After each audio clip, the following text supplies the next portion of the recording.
Hi students, welcome back to my channel the commerce tribe.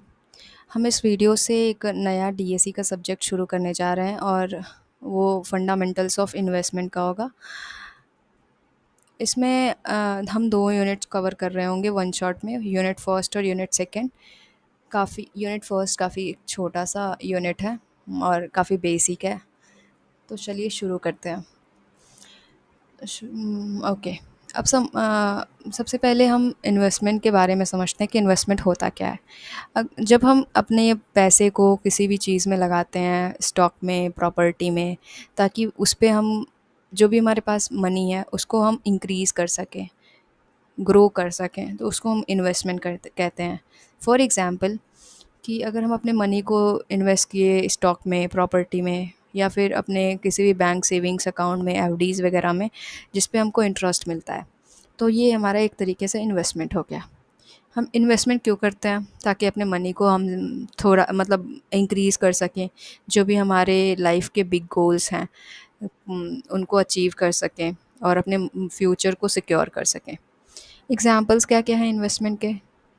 कई तरह की investment है, जैसे कि हम अपने मनी को स्टॉक्स में इन्वेस्ट कर सकते हैं, मतलब कंपनीज़ को पैसे दे सकते हैं शेयर्स खरीद खरीद के। और रियल इस्टेट वगैरह में घर खरीद लिया, कोई लैंड खरीद लिया, और उस लैंड क्या घर का जो वैल्यू होता है वो इंक्रीज़ ही होता रहता है over a period of time. FD वगैरह में इन्वेस्ट कर दिया। तो ये इन्वेस्टमेंट्स के कुछ एग्जांपल थे। इन्वेस्टमेंट डिसीजन किस तरीके से लेना चाहिए, मतलब क्या प्रोसेस है उसका? तो कुछ प्रोसेस हैं कि सबसे पहले हमको डिसाइड करना पड़ेगा कि हम इन्वेस्ट क्यों कर रहे हैं। हम अपने सेट करेंगे ताकि हमारे पास कुछ तो मोटिवेशन होना चाहिए ना कि हम क्यों इन्वेस्ट करना चाहते हैं। तो वो लाइफ के कोई भी गोल्स हो सकते हैं कि रिटायरमेंट के बाद अपने फ्यूचर को सिक्योर करना, या फिर किसी को कार खरीदना होगा, किसी को जाके कहीं अब्रॉड जाके पढ़ना होगा, या किसी भी केस में अपने बच्चों के एजुकेशन के लिए। कई तरह के गोल्स हो सकते हैं, ये डिफ़र करते हैं पर्सन टू पर्सन।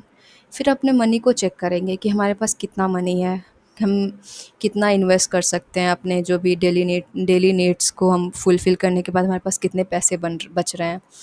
जितने भी पैसे हमारे पास होंगे फॉर इन्वेस्टमेंट, उसके अकॉर्डिंग हम रिसर्च करेंगे। डिफरेंट डिफरेंट इन्वेस्टमेंट्स वगैरह को हम एनालिसिस करेंगे कि हम किस में इन्वेस्ट कर सकते हैं। स्टॉक में कर सकते हैं, बॉन्ड्स में कर सकते हैं, म्यूचुअल फंड्स में कर सकते हैं। हाँ, रिस्क को अंडरस्टैंड करेंगे। डिफरेंट डिफरेंट जो भी इन्वेस्टमेंट्स वगैरह हैं उनके उनमें कितना रिस्क इन्वॉल्व है, क्या हम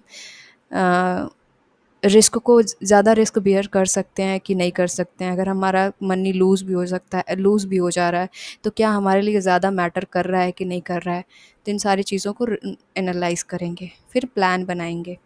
जो भी ऊपर के जितने भी पॉइंट्स थे उन सारी चीज़ों को एनालाइज़ करने के बाद उसके बाद हम प्लान बनाएंगे, जो भी बेस्ट ऑप्शन होगा उसको चूज़ करके। फिर चेक करते रहेंगे। एक बार इन्वेस्टमेंट हो गया तो हम उस इन्वेस्टमेंट को चेक करते रहते हैं कि किस तरीके से हमारा इन्वेस्टमेंट चल रहा है। क्या हम प्रॉफ़िट अर्न कर रहे हैं, या हम लॉस में जा रहे हैं। ये सारी चीज़ें एडजस्ट करनी पड़ती है। For example, if you want to save for a car in 5 years, you might choose a safe investment like fixed deposit instead of risky stocks. Okay. अब देखते हैं अवेन्यूज़ फॉर द इन्वेस्टमेंट। अवेन्यूज़ का मतलब है कि अपने पैसे को अलग अलग जगह पर लगाना, अपने पैसे को अलग अलग जगह पर इन्वेस्ट करना। ये टाइप्स ऑफ इन्वेस्टमेंट जैसे कि स्टॉक्स हो गया, बॉन्ड्स हो गया, ये ऑलरेडी डिस्कस्ड है। स्टॉक्स मतलब कोई भी शेयर वगैरह हो गया कंपनी का, हमने ख़रीदा ताकि हम उस पे हम कंपनी के जो भी प्रॉफिट्स वगैरह हो रहे हैं उसके हम अपने शेयर के अकॉर्डिंग उस पे हम पैसे कमा सकें, बना सकें, ग्रो कर सकें। बॉन्ड एक तरीके से लोन की तरह ही है, मनी को लेंड करना कंपनी को या गवर्नमेंट को। म्यूचुअल फंड्स का मतलब होता है कि अपने मनी को किसी एक्सपर्ट्स को दे देना, और जो एक्सपर्ट होता है वो उस मनी को डाइवर्सिफाई करके डिफरेंट डिफरेंट इन्वेस्टमेंट प्लान्स में इन्वेस्ट करता है।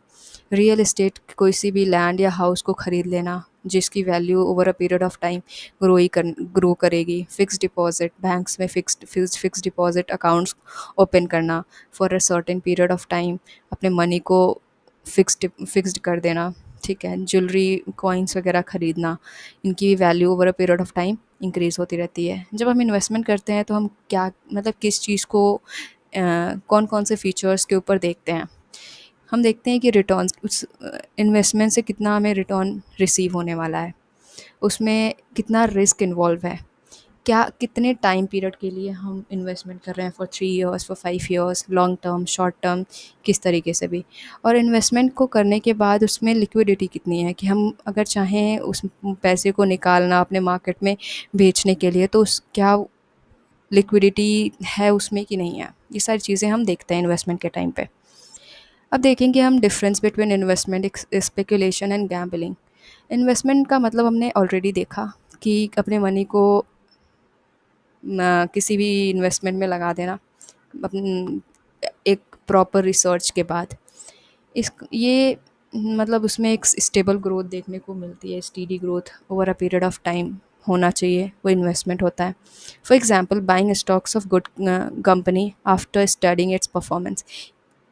कोई भी कंपनीज़ की एक प्रॉफिट रेशियो जो है वो एक स्टेबल है, उसके उसके शेयर्स को खरीद लेना, तो ताकि हमारे हमारे पास जो भी रिटर्न्स हैं वो एक स्टेबल रहें। ऐसा नहीं है कि बहुत सारी फ्लक्चुएशंस देखने को मिल रहे हैं। स्पेकुलेशन का मतलब होता है कि सट्टेबाजी करना, मतलब कि इसमें एज़ कम्पेयर टू इन्वेस्टमेंट इसमें ज़्यादा रिस्क होता है, क्योंकि लोग इसलिए पैसे लगाते हैं कि जल्दी से प्रॉफिट हो जाए।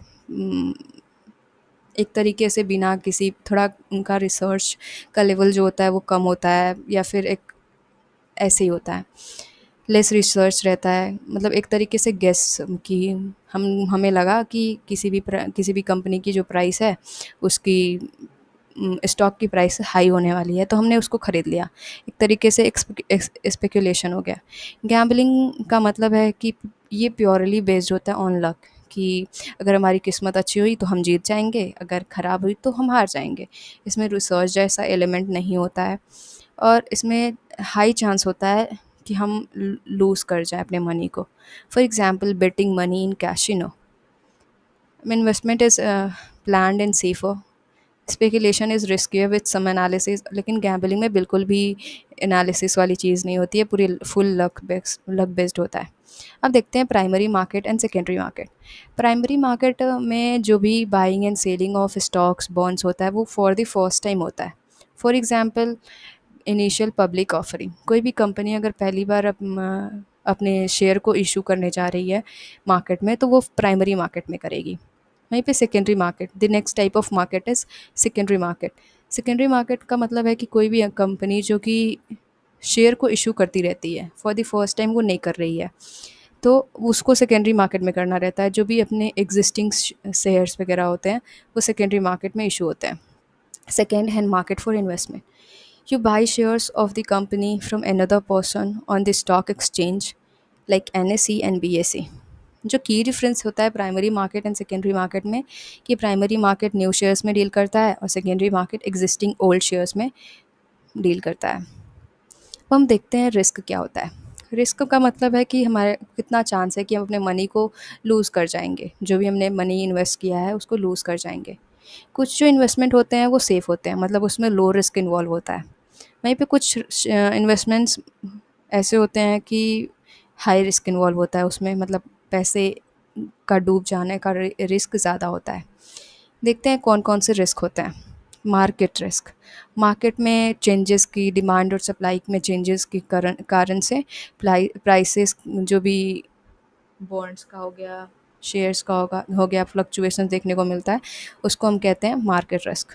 इंटरेस्ट रेट का इंक्रीज़ हो जाना और हमारे बॉन्ड वगैरह का प्राइस का डिक्रीज़ हो जाना, इसको बोलते हैं interest rate risk. Inflation risk. Economy में हमारी जो प्राइसेस ऑफ थिंग्स हैं, मतलब जो भी गुड्स एंड सर्विसेज के प्राइसेस हैं उनका राइज़ हो जाना, इन्फ्लेशन हो गया, और उनकी वजह से अगर कोई फ्लक्चुएशंस देखने को मिल रहे हैं हमारे इन्वेस्टमेंट्स वगैरह पे, तो उसको हम इन्फ्लेशन रिस्क के अंडर देखेंगे। अब देखते हैं कि हम इसको कैलकुलेट कैसे कर सकते हैं। तो हम इसको सबसे ईज़ी वे तो ये होता है कि हम अपने लास्ट या हिस्टोरिकल परफॉर्मेंस को देखें, कि मान लो कि कोई कंपनी का जो भी शेयर वगैरह है कि इसको उसके हिस्टोरिकल परफॉर्मेंस को देखें कि वो किस तरीके से है, क्या उसमें बहुत ज़्यादा फ्लक्चुएशंस देखने को मिलते हैं। अगर ज़्यादा फ्लक्चुएशंस देखने को मिलते हैं तो वो शेयर बिल्कुल भी अच्छा नहीं है, मतलब बहुत ज़्यादा रिस्की है। दूसरा मेथड है स्टैंडर्ड डेविएशन मेथड। इसके अंडर हम देखते हैं कि कितने परसेंटेज से प्राइसेस में चेंजेस देखने को हमें मिल रहे हैं। Okay, for example if stock prices moves between 90 to 110, तो ये काफ़ी मतलब ये रिस्कियर है देन कोई भी कंपनी का शेयर है जिसकी प्राइस प्राइस है अगर फ्लक्चुएट भी होती है तो 99 रुपीज़ से 101 रुपीज़ तक होती है। तो ये तो एक स्टेबल, इसमें मतलब रिस्क कम है। अब देखते हैं trade off between risk and return. What is return? हमने रिस्क समझ लिया कि रिस्क क्या होता है, अब हम समझेंगे रिटर्न क्या होता है। कोई भी मनी जो हम अर्न करते हैं from the investment in the form of profit और इंटरेस्ट, उसको कहते हैं रिटर्न। जब हमारा हाई रिस्क होता है तो उसमें हमें हाई रिटर्न मिलने के चांसेस होते हैं, और लो रिस्क इन्वेस्टमेंट्स होते हैं उसमें लो रिटर्न भी मिलने के चांस होते हैं। फॉर एग्जांपल अगर कोई रिस्की इन्वेस्टमेंट है जैसे कि स्टॉक है हो गया, उस पे जो भी प्रॉफिट मिलता है वो हाई होता है एज़ कम्पेयर टू कि फिक्स डिपॉजिट में किसी ने इन्वेस्टमेंट किया। फॉर एग्जांपल अब देखते हैं यहाँ पे स्टॉक में इन्वेस्टमेंट करने पर हमें 10 to 15% ऑफ रिटर्न मिल सकता है, लेकिन ये भी चांस है कि हम पूरा का पूरा पैसा लूज़ कर जाएं अगर हमारी जो भी कंपनी में हमने किया इन्वेस्ट किया वो प्रॉफिट ही नहीं बनाई। फिक्स डिपॉजिट को 5 to 6% ऑफ रिटर्न मिलता है, लेकिन ये सेफ़ होता है, मतलब लोगों को 5 to 6% ऑफ इंटरेस्ट मिलता ही मिलता है। If you can choose to lose money pick, हाँ अगर आपके पास आप ऐसे हो कि आप मनी को लूज़ करना अफोर्ड नहीं कर सकते हो, तो उस टाइम पे आपको लो रिस्क ऑप्शंस चूज़ करना चाहिए जैसे कि एफडी वगैरह हो गया। Impact of taxes and inflation on investment. Impact क्या पड़ता है टैक्सेस और इन्फ्लेशन का? जब हम कोई भी मनी अर्न करते हैं in the terms of profit और in the terms of interest, उस पे हमें कुछ टैक्सेस पे करने होते हैं। फॉर एग्जाम्पल अगर in India if you sell stocks after holding them for more than 1 year, अगर हम इंडिया में कोई भी शेयर को होल्ड कर रहे हैं 1 साल से ज़्यादा, तो उस पे हमें long term capital gain tax को पे करना पड़ता है अगर हमारा प्रॉफिट जो है 1 लाख से ज़्यादा हुआ है तो। और जब टैक्सेस इंक्रीज़ होता है, मतलब टैक्सेस को हमें पे करना रहता है, तो हमारी जो मनी की वैल्यू होती है वो रिड्यूस हो जाती है, हमारी परचेजिंग पावर रिड्यूस हो जाती है। इन्फ्लेशन का मतलब होता है कि किसी भी प्राइस ऑफ थिंग्स, मतलब फूड क्लोथ्स का उनका इंक्रीज़ हो जाना। अगर इन्फ्लेशन का रेट 5% है और इन्वेस्टमेंट का रेट 4% है, तो यहाँ पे 1% के रेट से अपने हमारी मनी की वैल्यू कम होती हुई दिख रही है। तो हमें हमेशा उस इन्वेस्टमेंट करना चाहिए कि जिसका रेट हमारा इन्फ्लेशन रेट से हाई हो। How to handle taxes and inflation? Choose investment that gives higher return than inflation. वही बात मैंने जो अभी आपको बताई। हमारा यूनिट फर्स्ट कंप्लीट होता है गाइस। अब हम देखते हैं second unit, bond analysis and valuation. इस यूनिट में हम देखेंगे कि किस तरीके से हम कैलकुलेट करेंगे अपने रिस्क वगैरह को, रिटर्न वगैरह को, बॉन्ड की वैल्यू, मार्केट वैल्यू को कैसे हम कैलकुलेट करेंगे। ये यूनिट इम्पॉर्टेंट हो जाता है आपके न्यूमेरिकल के बेसिस पे। न्यूमेरिकल इससे आने के चांसेस होते हैं, लेकिन जो क्वेश्चंस होते हैं काफ़ी मतलब इजी होते हैं और डायरेक्ट क्वेश्चन होते हैं। आपको सारे इन्फॉर्मेशन क्वेश्चंस में प्रोवाइडेड होंगे, कुछ भी आपको अलग से नहीं करना पड़ेगा। आपको कुछ फार्मूलाज हैं वो लर्न करना पड़ेगा, और वो तो आप पे ही डिपेंड करता है, आपको लर्न करना पड़ेगा ही। ठीक है, अब देखते हैं बॉन्ड फंडामेंटल्स। बॉन्ड्स मतलब एक तरीके से अपने मनी को हम किसी को मतलब दे रहे हैं, एक तरीके से लोन की तरह दे रहे हैं। यहाँ पे जो इशूअर होता है, बॉन्ड का इशूअर होता है, वो गवर्नमेंट हो सकती है, कंपनीज हो सकती है, म्यूनिसिपैलिटीज़ हो सकती हैं। गवर्नमेंट, कंपनीज और म्यूनिसिपैलिटीज़ को जब पैसे की ज़रूरत पड़ती है, उनको पैसे को रेज़ करने की ज़रूरत पड़ती है, तो वो हम पब्लिक से रेज़ करती है इन दी फॉर्म बॉन्ड को इशू करके। जब भी bond, when you buy a bond you are essentially lending money. हाँ, अगर हम कोई भी अगर बॉन्ड को ख़रीद रहा है तो एक तरीके से वो अपने मनी को लेंड कर रहा है इशूअर को, और उस पे जो भी उसको उस मनी पे इंटरेस्ट मिलता है, जिसको हम कूपन्स भी कहते हैं, बॉन्ड कूपन्स। और the returns of the bond face value when it matures. और जब बॉन्ड मैच्योर हो जाता है, मतलब आफ्टर मैच्योरिटी, जो भी फेस वैल्यू होता है, मतलब जितने भी मनी को हमने इन्वेस्ट किया है वो भी हमें रिटर्न होता है with interest rate. Face value का मतलब है कि हमने जो भी वैल्यू अपन इन्वेस्ट किया है इन बॉन्ड। कूपन रेट वो रेट होता है कि एक तरीके से इंटरेस्ट रेट, कि जित जो अपने हमारे मनी पे कितने परसेंट का इंटरेस्ट रेट मिल रहा है। For example, a 5% coupon rate on $1000 bond means ₹50, sorry $50 interest per year. Maturity का मतलब होता है कि कब कितने टाइम तक हमारा जो भी बॉन्ड है वो एक तरीके से एक्सपायर होता है, कितने टाइम के बाद एक्सपायर होता है, उसको मेच्योरिटी कहते हैं।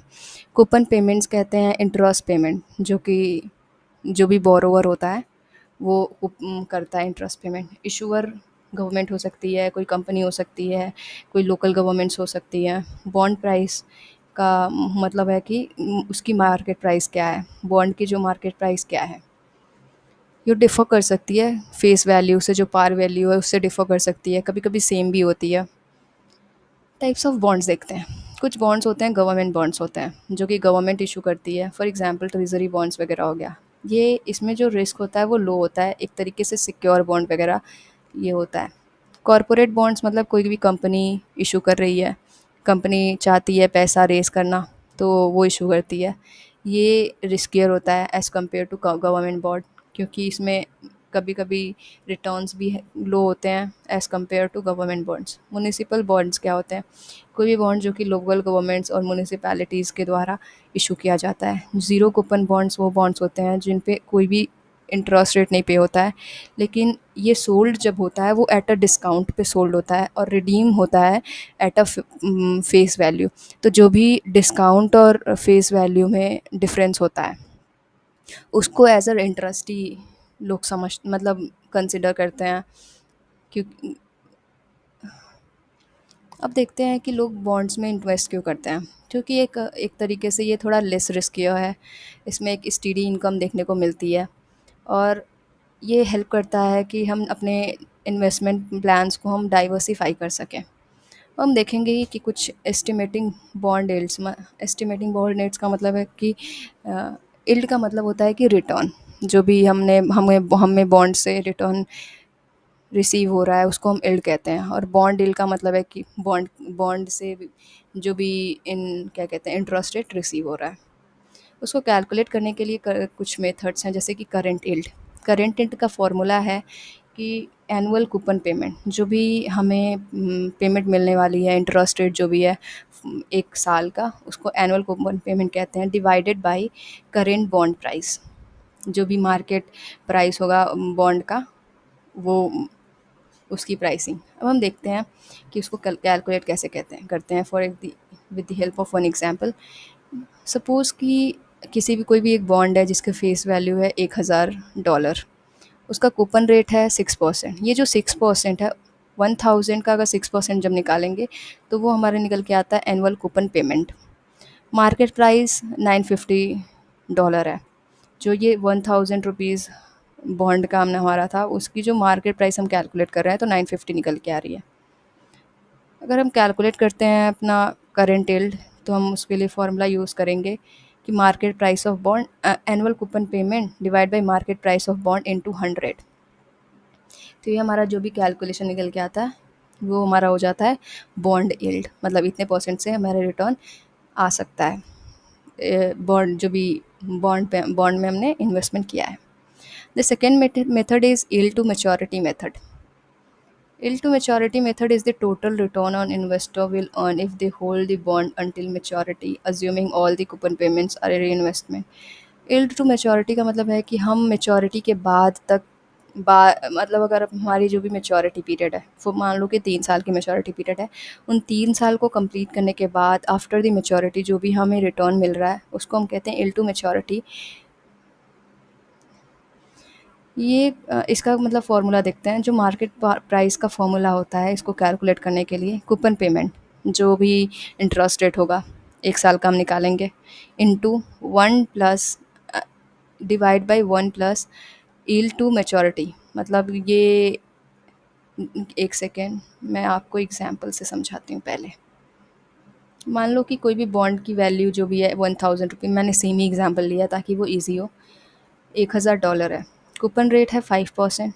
अगर हम इसका 1000 का 5% निकालते हैं तो हमारा एनुअल कूपन जो है $50 निकल के आएगा। लेकिन इसकी मार्केट प्राइस है वो 900 है। ईयर्स ऑफ मेच्योरिटी है 5 ईयर्स। अब अगर हमें कैलकुलेट करना है YTM, तो हमें सबसे पहले कैलकुलेट करना पड़ेगा।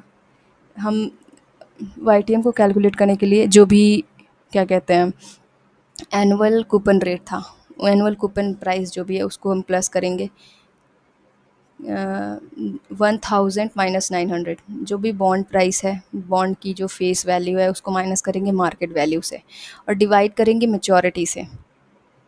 फिर हम सेम चीज़ करेंगे, एवरेज निकालेंगे एक तरीके से। उन सारे को डिवाइड करने के बाद 1000 प्लस 900 डिवाइडेड बाई 2। तो इसको ऐसे ही करते रहेंगे जितने भी। इसके लिए एक और इम्पॉर्टेंट है कि हम मार्केट प्राइस, कभी कभी क्वेश्चन में मार्केट प्राइस अगर नहीं दिया रह रहा है तो हमें मार्केट प्राइस निकालने के लिए भी फॉर्मूला यहाँ पे है कि कूपन का पेमेंट जो भी होगा वो लिखेंगे, फिर 1 plus YTM, yield to maturity निकलेंगे कितनी जो भी मैच्योरिटी होगी। और क्योंकि ये पहले साल की बात हो रही है तो यहाँ पे जो n होगा वो 1 होगा। ऐसे ही हमारा आगे का प्रोसेस चलता रहेगा। और जितने भी साल का, अगर मान लो कि क्वेश्चन में जैसे 5 ईयर्स का दिया था तो हम 5 बार ऐसे करेंगे और उसको हम कैलकुलेट करेंगे कैलकुलेटर की हेल्प से। अब हम आते हैं यील्ड टू कॉल में हम देखेंगे कि यील्ड टू कॉल मेथड में ये होता है कि प्री मैच्योरिटी के, मतलब अभी मैच्योर नहीं हुआ है बॉन्ड, उसके पहले ही हम अपने मनी को हटा दे रहे हैं क्योंकि शायद उसमें लॉस हो रहा है इस वजह से। उसका ये सेम होता है YTM से। आप एक बार इस एग्जांपल को पढ़ लेना। इसकी सारी चीज़ें सेम होती है, बस इसमें डिफरेंस ये होता है कि इसको रिडीम किया जाता है मैच्योरिटी, प्री मैच्योर पीरियड, अभी मैच्योर नहीं हुआ रहता है बॉन्ड, तभी इसको रिडीम कर लिया जाता है। यील्ड मैटर क्यों करता है? यील्ड इसलिए मैटर करता है क्योंकि ये हेल्प करता है कंपेयर करने में कंपेयर करने में बॉन्ड्स को with help different different prices and coupon rates and maturities. अगर higher yields often mean higher risk. जिसमें हायर रिटर्न है उसमें हायर रिस्क होगा। ये हमने देखा था रिस्क और यील्ड वाले रिलेशनशिप में। क्या क्या फैक्टर्स है जो अफेक्ट कर सकते हैं बॉन्ड यील्ड्स को? तो इनका इंटरेस्ट रेट, अगर इंटरेस्ट रेट इंक्रीज़ हो रहा है, जब मार्केट का इंटरेस्ट रेट इंक्रीज़ होता है तो बॉन्ड की प्राइसिंग फॉल होती है। ये उल्टा चल रहा होता है। जो रिलेशनशिप है बॉन्ड के इंटरेस्ट रेट और बॉन्ड की प्राइस में, वो उल्टा है।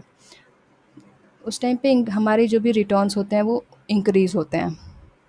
Credit risk, bond from ish- riskier ish- bond from riskier issuers have higher yields to compensate the risk। कोई भी मान लो कि गवर्नमेंट कॉरपोरेशन, कोई भी कंपनी है जिसका मतलब रिस्क हाई है, तो उस पर ये चांस है कि उस पर ज़्यादा हमें रिटर्न मिल सकता है।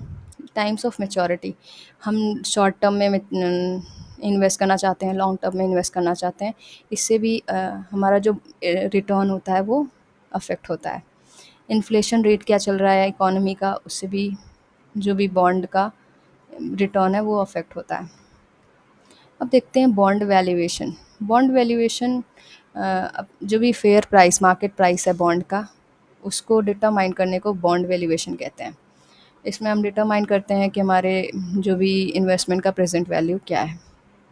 उसको आइडेंटिफ़ाई करने के लिए कुछ स्टेप्स हैं, जैसे कि हम सबसे पहले आइडेंटिफ़ाई करते हैं कि उसका कैश फ्लो, जो भी हमने इन्वेस्टमेंट किया बॉन्ड में, उससे हमें क्या कैश फ्लो मिलने वाला है, क्या इंटरेस्ट रेट मिलने वाला है, मैच्योरिटी के बाद फेस वैल्यू क्या मिलने वाला है।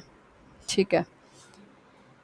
फिर उसके बाद डिस्काउंट रेट डिटरमाइन करते हैं। Use the bond yield to maturity और the market interest rate as a discount rate.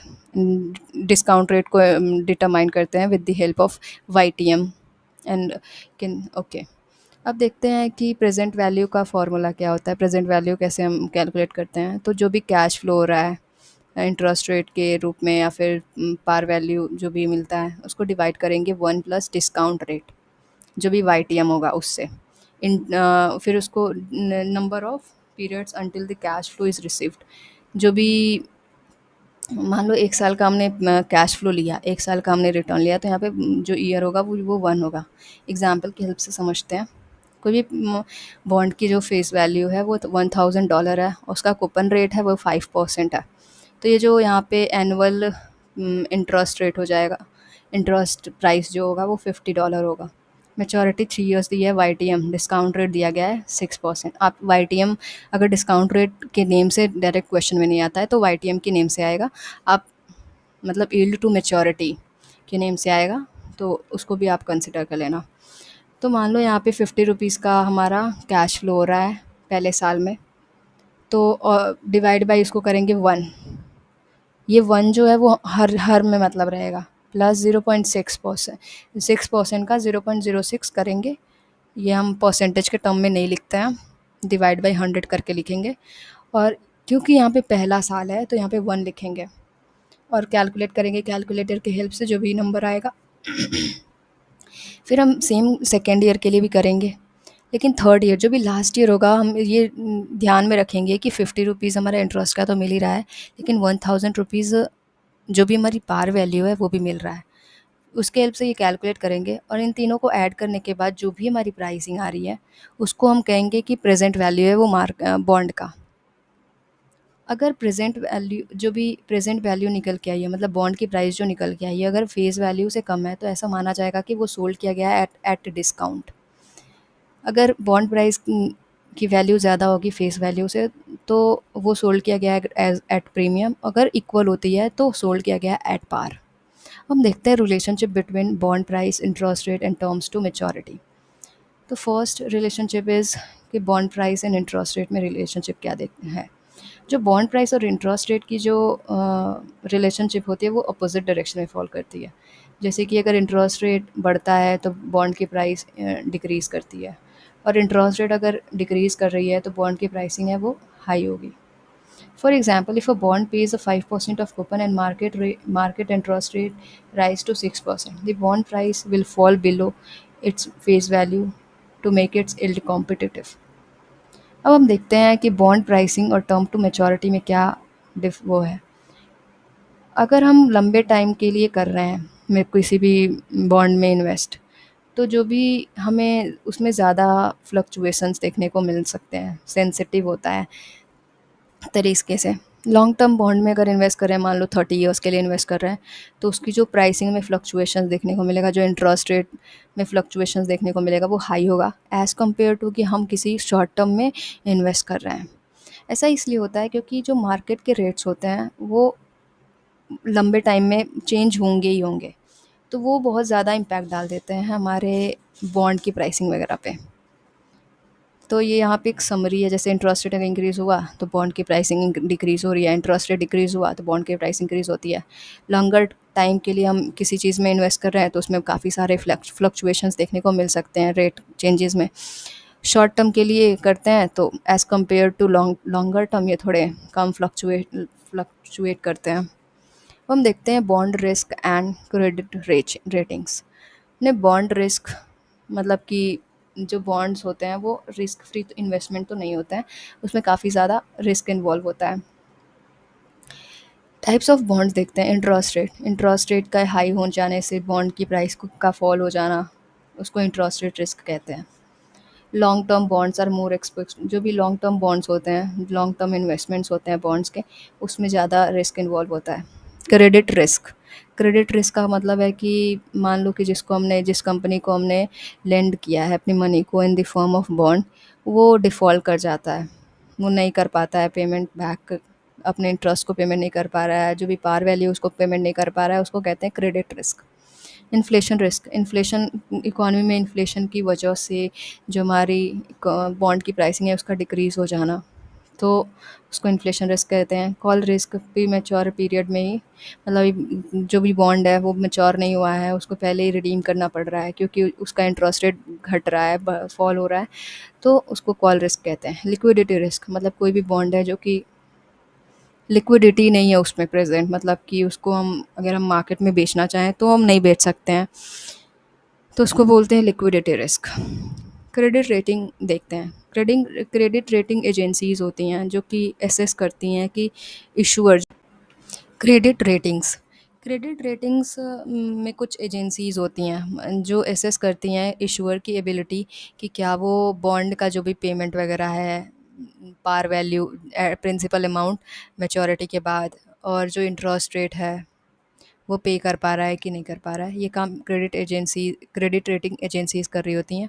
Generally ये क्या कहते हैं, कंपनीज़ वगैरह को एनालाइज़ करना करती हैं, क्योंकि जो गवर्नमेंट बॉन्ड्स होते हैं वो सिक्योर बॉन्ड्स होते हैं। ये डिफरेंट डिफरेंट कंपनीज़ को डिफरेंट ग्रेड्स प्रोवाइड करती हैं उनकी एबिलिटी के हिसाब से। जैसे कि अगर कोई कंपनी है, उनकी उसकी रेटिंग्स है ट्रिपल ए, उसका मतलब है कि वो कंपनी काफ़ी अच्छी है, उस वो हाईएस्ट क्वालिटी का, उसमें हाईएस्ट क्वालिटी इन्वॉल्व है, लो रिस्क इन्वॉल्व है, वो company high profit high interest दे सकती है। वहीं पे अगर कोई ऐसी कंपनी है जिसको डी ग्रेड मिला हुआ है, तो उसका मतलब है कि वो डिफ़ॉल्टेड है, वो उसमें लो इंटरेस्ट रेट इन्वॉल्व है, या फिर प्रॉब्लम होगा कि ये भी प्रॉब्लम हो सकता है क्योंकि इंटरेस्ट दे ही ना पाए, हाई रिस्क इन्वॉल्व है। फिर उसके बाद ये ट्रिपल बी हो गया, ये सारे जो भी अलग अलग ग्रेड्स हैं। और जंक बॉन्ड्स जो होता है, जंक बॉन्ड्स कुछ ऐसे बॉन्ड्स होते हैं जो कि मतलब इसमें जो रिटर्न होता है वो काफ़ी ज़्यादा होता है। ये भी रिस्कियर होते हैं, लेकिन जनरली ये ज़्यादा यील्ड ऑफ़र करते हैं, जिसकी वजह से जो भी इनका रिस्की होना होता है वो कॉम्पेंसेट हो जाता है। ये समरी दिया हुआ है जो भी हमने ऊपर देखा अभी। अब हम देखते हैं कि जो क्रेडिट रेटिंग्स होती हैं वो मैटर क्यों करती हैं। क्रेडिट रेटिंग्स हमें इसलिए मैटर करती हैं कि ये हेल्प कर देती हैं कि हम कंपनी के बारे में जान जाते हैं कि क्या वो बॉन्ड्स इंटरेस्ट को पेमेंट कर पाएगी, जो भी प्रिंसिपल अमाउंट है आफ्टर द मैच्योरिटी क्या वो पेमेंट कर पाएगी। जो ये उन लोगों को हेल्प करती है जो नए नए इन्वेस्टर्स होते हैं, जिनको ज़्यादा कुछ नॉलेज नहीं होता है कंपनीज़ वगैरह के बारे में, तो उनको ये हेल्प करती है। इन्वेस्टर्स यूज़ रेटिंग्स टू, जो भी इन्वेस्टर्स होते हैं वो इनके ही हेल्प से वो देख पाते हैं कि उनको किस तरीके के इन्वेस्टमेंट में करना है, किस कंपनी में करना है, वो ट्रेड ऑफ बिट वो एनालाइज कर पाते हैं कि कितना रिस्क है कितना रिटर्न है। तो that's all, I guess this, yes, this unit has been completed fully in a very detailed manner। अब हम अपना नेक्स्ट जो यूनिट होगा, थर्ड यूनिट, अपने नेक्स्ट वीडियो से शुरू करेंगे। And also if you want this notes, आप मुझे डीएम कर सकते हो इंस्टाग्राम पे, उसका लिंक डिस्क्रिप्शन बॉक्स में होगा। और हाँ, ये जो क्या कहते हैं नोट्स है वो पेड फॉर्म में है, तो अगर आपको ख़रीदना होगा, like if you wants to buy, तभी आप मेरे को डीएम करना, otherwise you can take screenshot of the videos. मैंने ज़्यादा इसमें कुछ किया नहीं है, यू कैन टेक इट।